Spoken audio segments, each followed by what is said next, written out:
Welcome to the conversation part of the Upper Bowl podcast. We have the weekend host at 105.3 The Fan in Dallas, Texas, where he's paired up with Chris Arnold on Sundays and Saturdays with Will Chambers from 9 a.m. to 1 p.m. Central Time. He's the host on Locked On Sports Detroit, as he brings his opinion and analysis after every Lions, Tigers, and Pistons and U of M football games. He's done work at 97.1 at 97.1 The Ticket in Detroit.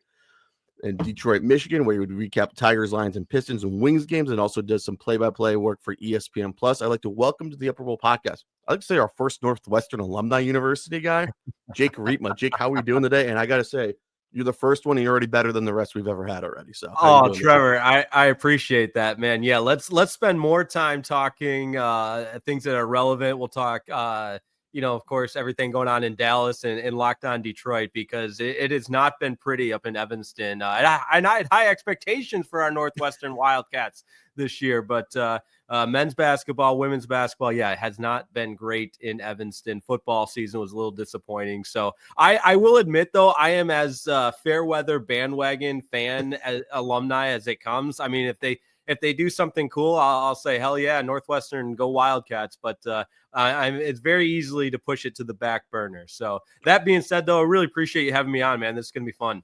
I appreciate that as well. I just don't like the Northwestern alumni, like that root and just like put it in your face like Mike Greenberg does. So yeah, like you saying they push the back burner, like this is perfect already. Yeah, we always say the easiest way to find out if someone went to Northwestern, just ask him. They'll tell you, and then they'll tell you more, and they'll carry their student ID around from 20 years ago. And it is an epidemic of people that love to talk about going to Northwestern. So I'll try not to do that, even though we've done it for a minute here in the first opening part. Oh, I think it's the funniest bit of all time. You're from Detroit. You worked at 97.1 The Ticket, and now you're at the Fan. How much fun was it? How much fun is it for your Detroit guy seeing it from afar now? How much the Detroit sports, especially the Lions, were killing it last year. I was hoping the Eagles would play the Lions this year. I really wanted to see NFC title game. Me too, Trevor. Fun is one word for it. I get a little bit bitter, and it's a whole host of emotions, because I worked at 97.1 The Ticket, started as a producer and board op, working overnights in 2018, I want to say. And it wasn't that long ago, but if you think back to 2018, I mean, Blake Griffin was our superstar in Detroit, playing for the Pistons, playing on one leg. That's all we had. I remember that. Were terrible. We had Matt Patricia screaming at beat writers, telling him to respect the process and sit up in his chair. I mean, it was as low of load and dark of times as you could possibly have. And that's how I got my start in sports talk radio, and worked my way and obviously went through the pandemic and a lot of different things. The Red Wings, who used to be a staple of my childhood, making the playoffs, and all those great teams with Yzerman and Fedorov and Shanahan, the list goes on. And, and then obviously Datsuk and Zetterberg and so on. I got so spoiled with the Red Wings. And then now I'm working at the flagship station for all four of our teams in Detroit from 2018 to 2023, and they're all terrible. So I made the jump for the opportunity in Dallas in 2023, and that's really when things took off for the Lions. So I sometimes think maybe I'm the problem, which, I sound like Taylor Swift right now. It's me, I'm the problem. And I leave Detroit, and all of a sudden the Lions are going to the moon. But that said, it's still fun to be so entrenched with everything going on in the Detroit sports scene with the lockdown role that I have. It's so fun doing post-game shows, because there's that immediate reaction, and for football season this year, it was an absolute blast until it wasn't. That post-game show after the loss to Jaden Daniels and the Commanders was just a tough pill to swallow, because the expectations were so high, and you had a first-round bye, you had home field advantage, and like you said, a Lions-Eagles NFC title game would have moved mountains, but unfortunately it wasn't meant to be. So that being said, my roots are always and forever will be in Detroit. Love me some Tigers baseball. The run they went on with Tarek Skubal and into the playoffs last year was a lot of fun. And in today's day and age, with all the streaming and a la carte options there are, it's easy enough to follow a team from afar. So I get my MLB TV for the Tigers, my my league pass rather for the NBA, and then obviously the NFL Sunday ticket. It's easy enough to follow everything. And with hockey, it's great because every game's on ESPN Plus. So I watch as much Red Wings hockey as anything. And then locally here, it's great to have everything in the DFW scene as well. Definitely for me down here, it's like I stream everything because like I'm a Cubs fan. It's like, okay, I have to use the ML, like buy the MLB. The football is the football. ESPN's my go-to because like I'll watch a hockey game. I'm down to watch like the nice rando 10:30 game we call it. Oh Like yeah. we're gonna watch, like I'm always been. That's one thing I've always done ever since like I've had the center ice package back at my parents' house and also in college when we had it. And we had the league pass too. It was like my buddy's like, "What are you watching?" You're like, "Were you gambling?" He's like, "Maybe watching the 10:30 Kings game, Kings Sharks game, trying to get a parlay in and stuff." Yeah. So I always thought it's always good to like when you have like watch all the sports. It's always fun to keep an eye on what's going on when you're really connected to the league as well. That's what I like to be as well. No doubt. And there's nothing like, I mean, any sport, just like dialing into a late night West Coast game, and that's how you're ending the night. It's awesome. It's especially when you have buddies on the West Coast and you get to text them. It's like if they're watching it, it's like, oh, let me go check that out. So Yeah. that's what I have to say. How much fun has been moving down to Dallas when you were down there in 2023 as a Lions fan? Is that kind of strange because the Lions are now like the hip popular team now? Is that kind of weird now to you? Yeah, no, that's I grew up when the Lions. We both knew like the Lions were miserable, Matt Millen and everybody. And I have friends who still wear a Joey Harrington jersey. Like I was here when the bad times were still here.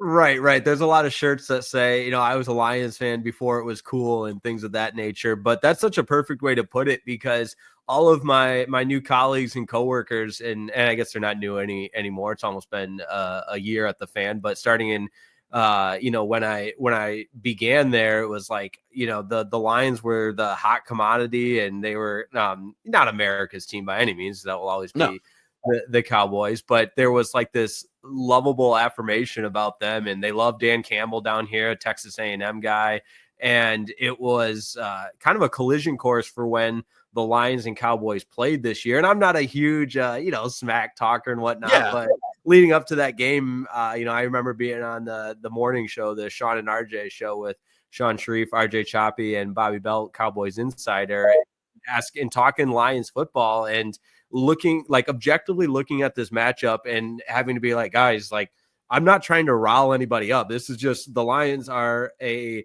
whale of a team in comparison to the Dallas Cowboys. They're a far superior team on both sides of the ball. And we all know what happened. I mean, the Lions went out and killed the Cowboys. And it wasn't like, again, it was very much this is just looking at these two teams on paper. There's a night and day difference, but I get a hard time a lot from people at the station, Detroit guy. And you're in Dallas now. And then especially when I'll rock some Detroit sports apparel,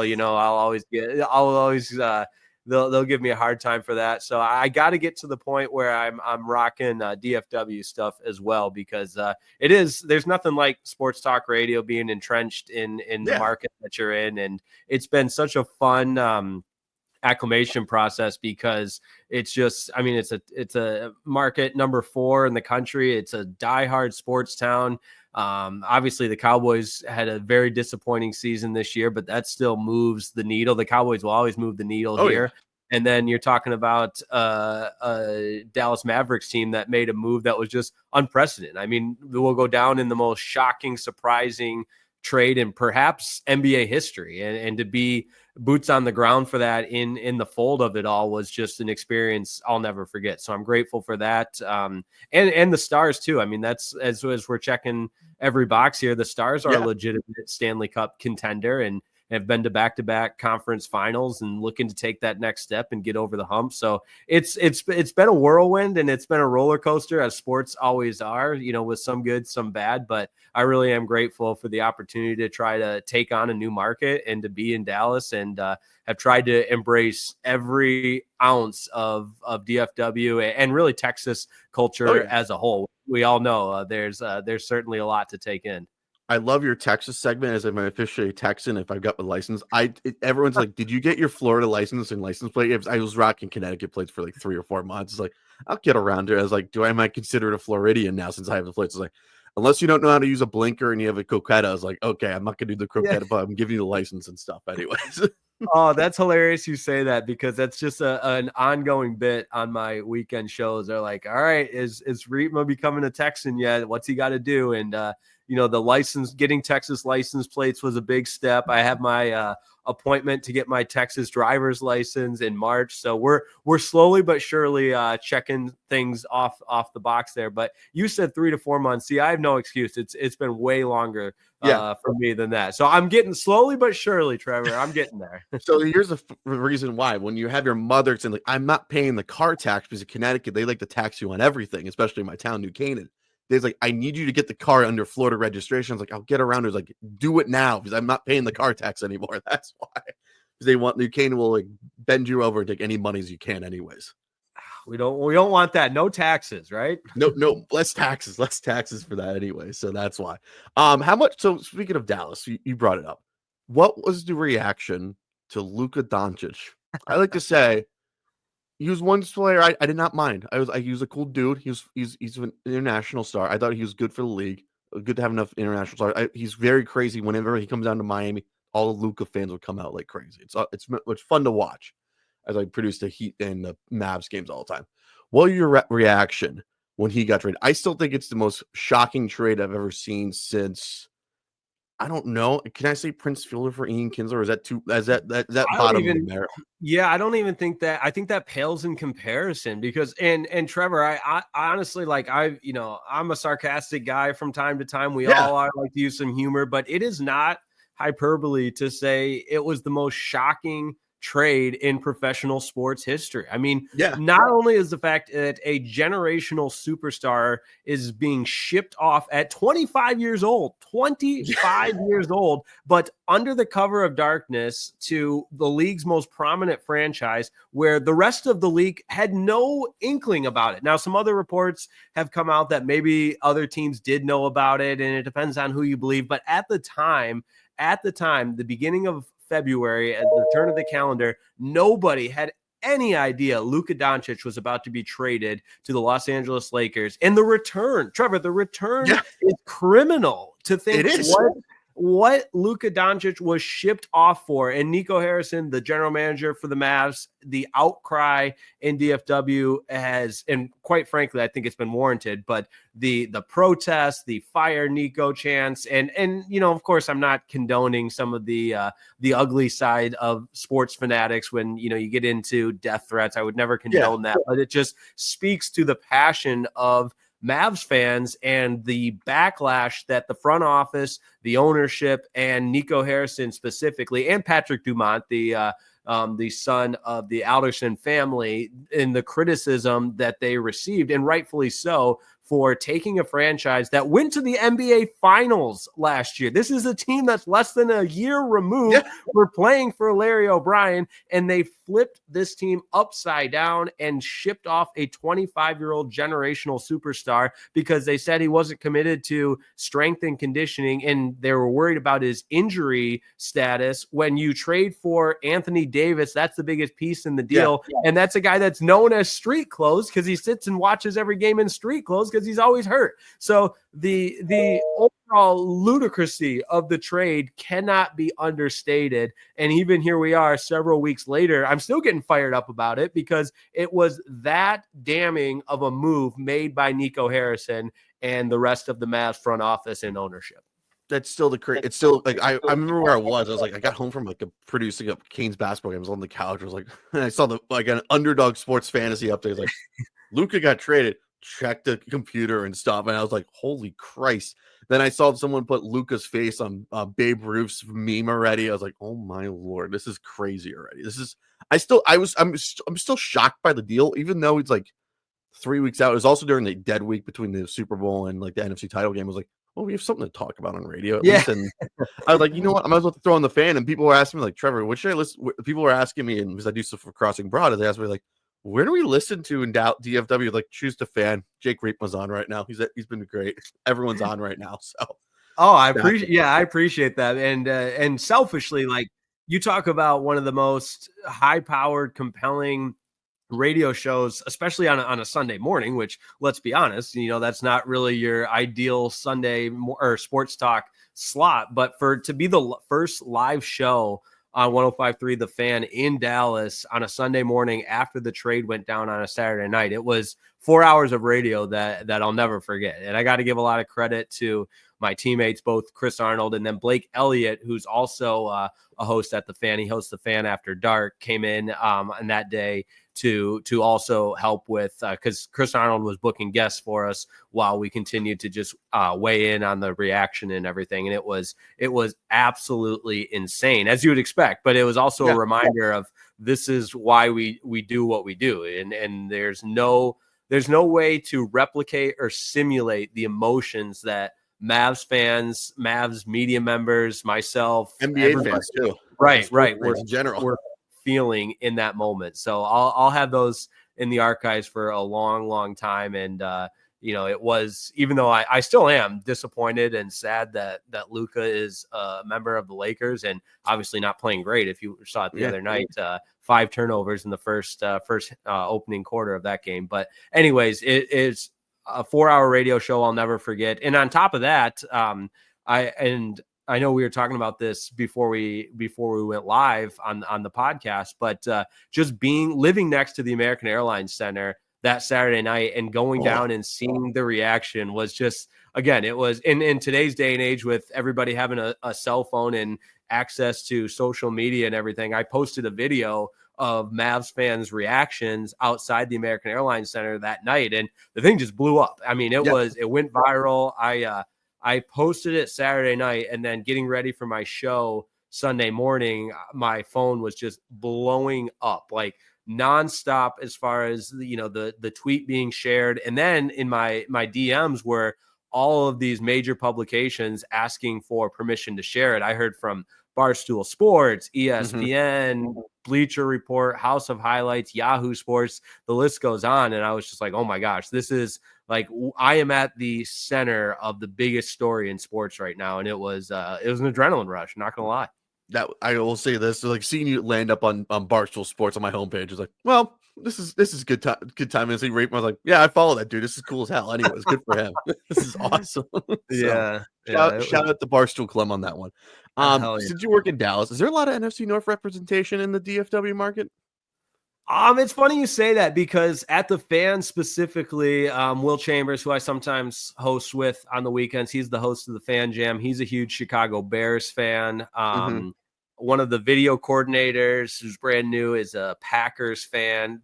I think you see, like, you probably get this in Miami too. It can be a melting pot from time to time, and there's people with different fandoms and representation. I wouldn't say the NFC North specifically, because outside of me and a couple other guys, everybody's Cowboys fans, and that makes a lot of sense. But you get it out into the city and all through the DFW area, you can find what you're looking for. You can find a Lions bar. You can find representation for just about any team, which is cool and kind of speaks to the sports hungry melting pot that Dallas is. Definitely. It's like Miami down here. The funny thing is there's 3 Eagles bars, 1 for each county. How about that? Yeah. I always call it a win anyways. All right. How excited are you for 4 Nations? This thing is tucking off like a bat out of hell. This is, dude. As a hockey purist and a savant, I call myself. This is, I was looking at it, I was like, I need Russia in this, but I realized, like, when I see Saturday night, I was like, well, this will be good. This will blow up. And it blew up, and everyone, like, I never thought you'll see everyone talk about it, and how, like, it was like they put the NBA All-Star game as a complete afterthought, which is crazy. Oh, no doubt. Yeah, dude, I would say the 4 Nations face-off, and I was listening to an interview with Gary Bettman, and say what you will about him, and from time to time he hasn't always been the best, but this notion and this format and the setup, the guy deserves his flowers. And the way it's set up, not only with the first matchup between the United States and Canada, and obviously the fights and the Kachuk brothers, but that's what makes sports so great. And and the anticipation for and depending on when you're listening to this, maybe the game's already happened and so on and so forth. But my goodness, the stakes couldn't be any higher, and it just speaks to everything that makes hockey great. And if you're watching, maybe you're listening, but I got my Team USA shirt on right now. I mean, I am fired up, ready to go for this one. Yeah, you got the hat, absolutely. But the way that the Tkachuk brothers and Austin Matthews and really Dylan Larkin, I mean, other guys on Team USA have galvanized the country, and hockey at large has been so neat to see. And say what you will about Team Canada. Obviously, we're rooting against them and we hate them, but they're loaded with star talent. And that goal that McDavid had the other night against the United States, he's going 24 miles per hour when he scores. It's just insane. And I think the average, and I'm not calling anyone by names because listen, hockey's a niche sport, but the casuals that were tuning in, I think a lot of them had an oh my God moment where this is compelling stuff. And I think it will continue to move mountains for the NHL. And Gary Bettman, to circle back to my original point, deserves a lot of credit, and everybody that had a hand in the Four Nations face-off. And I just am ecstatic. I can't wait for tonight. I can't wait for tonight too.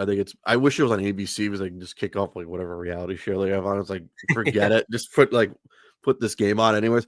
I think it's been so entertaining. And when you look at it, it's like putting games on Monday too. It's like a day game and a night game was like perfect. It was like, that's like going on. It's President's Day. It was like, it was perfect anyways. Even though they lost to Sweden, I was like, this is fun to watch anyways. And you'd see everyone best on best. I know the international hockey feel has been missing for a decade, which is I feel like it's been needed because NHL didn't want to pause the season twice anyways. One was in Seoul, Korea, and the other one was in, like, they didn't want to go to China. I think it's cool. I just want it to grow more. It's like, there's sometimes I always say this, you have your moment. I want to see like continue on. Like, will this snowball into more and better things? Like, I'm hoping that we see that.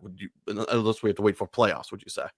Right. I think too, the smashing success that the Four Nations face-off has been will make the decision makers more inclined to continue this. And whether it be, like a Copa, and I'm not a huge soccer guy, but they have seemed to kind of figure out the way to mix in international competition to complement the Olympics. And I think you'll see hockey follow that model moving forward, which for hockey fans like you and I mean, that's great stuff. In addition to the compelling NHL season, you're going to have international competition, which the Four Nations face-off is a great example of it moving the needle for hockey fans and casuals alike. Yeah, especially the World Cup of Hockey, which I love that the first time around, and then it came back. It was like missing it for like so long. It was like came back 2016. Like, I totally forgot about this. It was cool. I can't wait for it to be like before the Olympics or leading up to the Olympics. I think it's be perfect for the league anyway. So, let's talk about the season so far. What's been your thoughts on the Stars? Since you're in the DFW area, I watch it via whenever I have ESPN Plus available to me. What's been your thoughts so far as they lost Pavelski this year? They feel like they're on the same track as last year almost, but they're not in the top 3 spot almost. They're in the second seed, which is fine. I think you could take this season for the Stars and look at it in chunks, and it really has been a roller coaster. And any season in the NHL is going to have its highs and lows, and there's going to be periods of incremental growth and then setbacks. And the Stars have certainly had that. They've been a streaky team. They've shown that they're almost unbeatable at home from time to time, and then they've had Stars go in massive slumps. I mean, Jason Robertson's a good example where people were kind of down on him for a little bit, and then he starts to put together a point streak, and then they've been a little bit banged up as well, which you're going to deal with from time to time over the course of the season. But Pete DeBoer deserves a lot of credit. He's always just been a steady, cool, calm, and collected leader of a team that buys in, and you look at some of the star power that they have, in addition to some of the young talent with Wyatt Johnston. He's a lot of fun to watch. Miro Heiskanen, who unfortunately has been hurt, and then the trade that they made with the Sharks to bring in Mikael Granlund, looked really good for Finland in the Four Nations. He will continue to be a valuable asset for the Stars. And a lot of the and I can't believe I didn't mention Jake Ottinger. I mean, I know he hasn't played a ton in the Four Nations Faceoff because Hellebuck's been so good and is the best goalie in the world. But Yeah. when the NHL action resumes, I mean, that is a huge strength of this Dallas Stars team to have Jake Ottinger and net and that steady force between the pipes for the Stars team and Matt Duchene too. I mean, you get me going. I'm just going to keep naming everybody and the They've been contributions fun to watch this whole year. that they Anyways, made. I was bummed that they took the game to Finland because I always like seeing them down here in Florida. Anyways, I was like shocked. Anyways, and I feel like Yeah. they're going through increments. It's like they go to Finland, they go to get to the Finland trip. Let's get to the Christmas break, which I always feels a great time to go. Do you see them trying to make another trade as the trade deadline is approaching us on March 7th, at least on a Friday?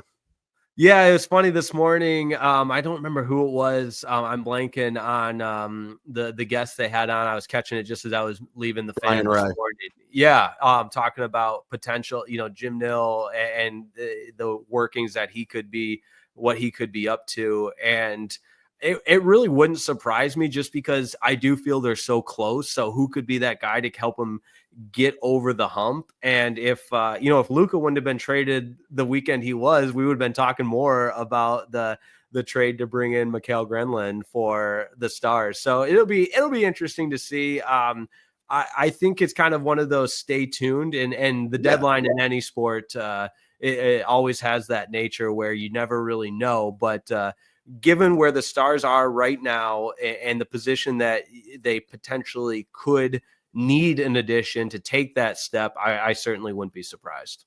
Definitely for sure. I think they need another defenseman. I always say that because they got to figure out who because they have CC, who's a nice defenseman. I feel like you got to find out Right. another defenseman. Matt Dumbo's been blah. I like to say, Yeah.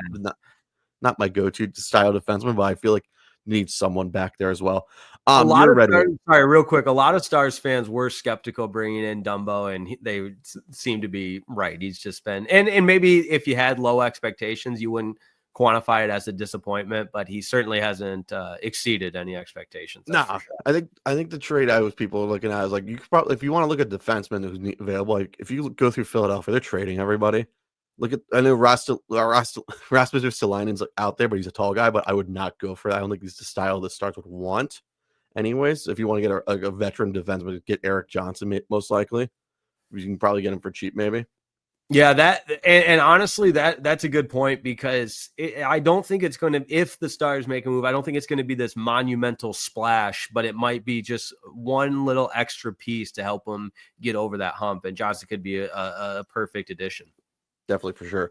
Your thoughts on the Red Wings? I'm gonna give you your platform. You haven't. I know you don't get to talk about the Red Wings that much. How happy you are? Like, I just want them in the playoffs this year. That's all I Oh want. my gosh, Trevor, it's just been so long. And to truly provide the accurate context, I mean, this is a team that made the playoffs the first 25 years of my life. No salary cap.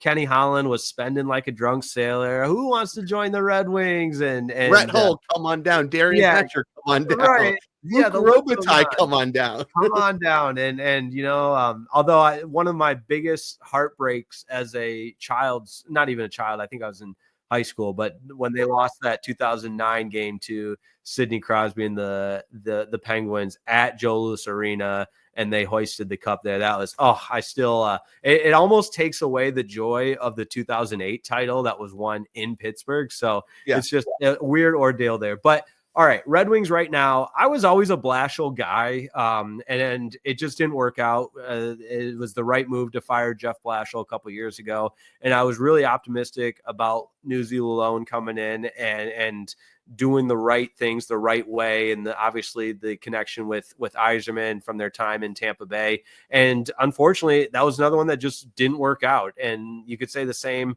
about Blashill as Lalone. For whatever reason, they just didn't get to their potential. And Todd McClellan's come in and say what you will about his time with San Jose. They always were relevant, never quite over the hump to become Cup, to hoist the Stanley Cup. But that being said, the stark contrast and turnaround that the Red Wings have made under McClellan has just been so fun to watch. And I selfishly, as a fan, I'm continuing to root for playoff appearance. You feel good about where the Red Wings are at. I mean, they've had multiple 7-game win streaks under McClellan. And that's something that you just don't see in hockey often. And they've been one of the hottest teams.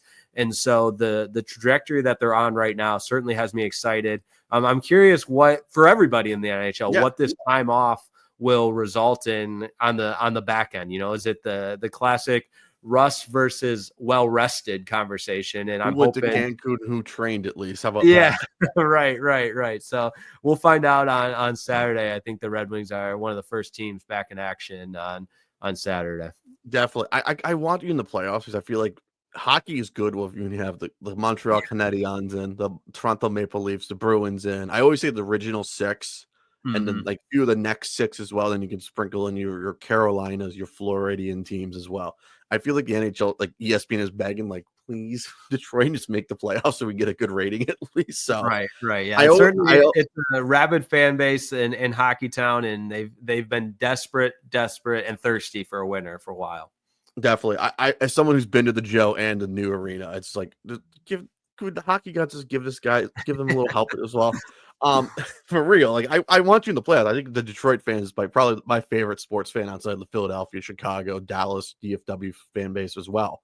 I think the Detroit fan is most underrated. They're underappreciated. I think because everyone's like, oh, they're a hockey team. Town was like, no, they're good with everything else, and they give them the flowers and stuff. So, when they fired Blashill or the other guy, were you thinking they're going to bring in Sergei Fedorov from the KHL to be the next Red Wings head coach? Because I kind of wanted that to happen, honestly. Yeah, there was a part of me that wanted it, especially because going back to my childhood and playing youth hockey, I wanted to be Sergei Fedorov, and wore 91 and tried to emulate his game. Obviously, fell woefully short of that, but I think Yzerman got it right with McClellan. But I selfishly, purely as a fan speaking, and I won't pretend to follow the KHL close enough to know if he, had the resume to be that next head coach. But given his past as a player, yeah, I was entertaining that idea and think it would have been a lot of fun. But I think they got it right with McClellan. Definitely, for sure. Plus, he was there on the last time they won a cup, so maybe it makes sense that they'll win a cup finally sooner. All right, we do this to all of our first time guests. We do a rapid fire. It's not really a rapid fire. Just like I give you a question, you just answer it as much as you can. Oh boy, you didn't warn me about this one. Here we go. We always do this as our first time guests. It's always fun. Best Detroit sports moment in your lifetime. Oh, rapid fire. I'll go the Lions playoff win from last year just because I'd never seen it. I was at the second round when they beat Baker Mayfield and the Buccaneers. It's a little bit of recency bias. So that's fine. To avoid that, I'll throw in conference finals 2008. I saw the Red Wings punch their ticket to the Stanley Cup. That was a fun conference final. I always say that. What's your go-to food or barbecue spot in Dallas that you've been to and you want to head up next? If you're ever in DFW, Hurtado's barbecue. I did not go there yet. I'm annoyed by that. There's a lot of good spots. I will give DFW their rightful recognition as the best barbecue spot, but Hurtado's, you can't go wrong. All the Tolos, which stands for turn it on, leave it on. And everybody in DFW knows that Hurtado's is a spot. Lots of locations. I'll check that out. Who's your random Detroit sports athlete that's very underappreciated? There's a lot of good ones. I'll go Jeremy Bonderman, starting pitcher that helped that 2016 get to the World Series. Unfortunately, they didn't win the World Series, but and I loved the way he pitched. He was just a bulldog on the mound, yep. And his career numbers aren't anything special. But man, you talk about childhood Jake Riepma just rooting his ass off for Jeremy Bonderman on the mound. Playoff baseball or playoff hockey? Which one's your favorite more? Don't do that to me. Don't do that to me. Oh, those are my two favorite things in the world. Oh man. Again, I'm gonna use recency bias as the tiebreaker here because I drove down to Houston to watch Tarek Skubal deal against the Astros in the first round, and that was such an electric series, albeit only 2 games. And then Andy Ibanez, I wasn't at this game. I was at game 1, not game 2, but Andy Ibanez is a go-ahead three bagger, 3 RBI triple was just, I mean, I was screaming like any other fan would be. And it was just amazing. So I'll go playoff baseball, but that's not a knock on playoff hockey. Please don't take it that way, because I love playoff hockey. I've been to Cubs Pirates at wild card game in 2015. That was the wildest game of all time. Oh yeah, that's awesome. And I was in college. I drove to Pittsburgh, which was like an hour and a half. I was like in a Cubs jersey, and people were giving me crap. I was like, don't care, honestly. Yeah. Where can everyone follow you, Jake? Where everyone can follow you, listen to you, and everything. Promote your socials, please. Yeah, absolutely. I appreciate that. So at Jake_Riepma, RIEPMA. And if you're watching, it's right there on the screen. But like any loud, obnoxious sports fan, I am always on Twitter. My Locked On Sports Detroit stuff on YouTube. That's probably the easiest way, wherever you get your podcasts as well. So Apple Podcasts, Spotify, and then 105.3 The Fan, the Odyssey app. You can listen anywhere, which is cool. And I'm on weekends and then occasionally here and there, but weekends are the easiest place to find me on 105.3 The Fan. Thank you, as always. You're now a recurring guest of the pod. We can't wait to have you back on sooner or later. Yeah, absolutely, man. We'll do it again. This was fun. All the best, and I appreciate you having me on. Definitely.